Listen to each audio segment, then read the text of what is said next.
म्हणून सर थोडंसं मागे कृपा शिंदे हे भारतीय जनता पक्षाचे नेते आहेत आणि आम्ही जे सतत ट्रेन घ्या, अविनाश जाधव ट्रेन घ्या. 66 लोकांची पहिली यादी आली. 20 ते 21 लोक हे परप्रांतीय होते. पुढच्या यादीतही त्यांच्या तशाच प्रकारची लोक होती. त्यांना मुंबईमधला जो परप्रांतीयांचा नगरसेवकांचा टक्का आहे तो यांचा वाढवण्याचा प्रयत्न आहे आणि मग त्यातून महापौर पदावर दावा करणं आणि मुंबई महाराष्ट्रापासून वेगळी करणं यांचे सगळ्यांचे प्लॅनिंग आहे आणि हे सतत आम्ही लोकांना सांगतोय. कृपाशंकर सिंह काय करणार की जर मुंबईचा महापौर मराठीच होणार, सगळ्यात प्रथम मुंबईचा महापौर मराठीच होणार आणि जर उत्तर भारतीय महापौर होईल असं तुम्हाला वाटत असेल आणि नाही झालं तर तुम्ही राजकारणाचं बाहेर होणार का?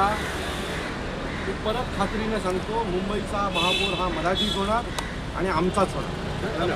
दरवेळीस मराठी माणसाला दिवसण्याचं काम भारतीय जनता पार्टीला भारतीय जनता पार्टी हे सगळं करून त्यांच्या नेत्यांच्या तोंडात नाही बोलायला लावते आणि सतत मराठी माणसाचा अपमान करते.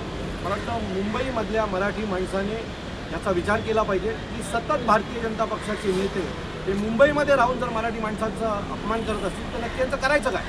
तर यांचं येत्या निवडणुकीत त्यांची जागा त्यांना दाखवून दिली पाहिजे. मराठी माणसाने ठाकरे बंधूंच्या पाठी खंबीर उभे राहिले पाहिजे. अविनाशजी, एक प्रश्न आहे, भोनादंगली करण्यात यश मिळतं का? जे इच्छुक उमेदवार होते आमच्याकडे कोणी किती रागात असेल तर सन्माननीय राजसाहेबांनी पाठीवर हात ठेवल्याच्या नंतर त्यांचा राग हा गेलेला आहे. जे आता जे पाठी सगळे दिसत आहेत ते इच्छुक होते ठाण्यात, पण सन्माननीय राजसाहेबांना भेटल्याच्या नंतर ते एवढे भावूक झाले की आमचा भावेश मला पटकन म्हणाला की एवढ्या वर्ष मी मनसेत काम करतो, आज मला ते सार्थक झाल्यासारखं वाटतं. तर आमच्याकडे काम करणारी लोक हे प्रेम करून काम करतात, पैशासाठी काम करत नाही.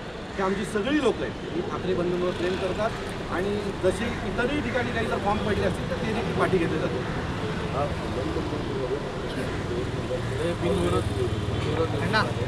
काय ना, कल्याण डोंबिवलीमध्ये पैशाचा प्रचंड पाऊस आहे आणि शेवटच्या क्षणाला उमेदवारी जाहीर झाल्याच्या नंतर अनेक उमेदवारांच्या धावपळी झाल्या. त्यातून ते झालं, पण 2च्या वरती त्यांना एक नगरसेवक निवडून आणायला प्रचंड मेहनत करावी लागेल, हा आमचा तुम्हाला शब्द आहे. राजकीय शुभेच्छा विरोधकांना काय? सर्वांना नववर्षाच्या शुभेच्छा. येत्या 16 तारखेला मुंबईमध्ये मनसे शिवसेनेचा महापौर बसायला जातोय, त्यावेळेला सगळे उपस्थित राहणार. ठाण्यात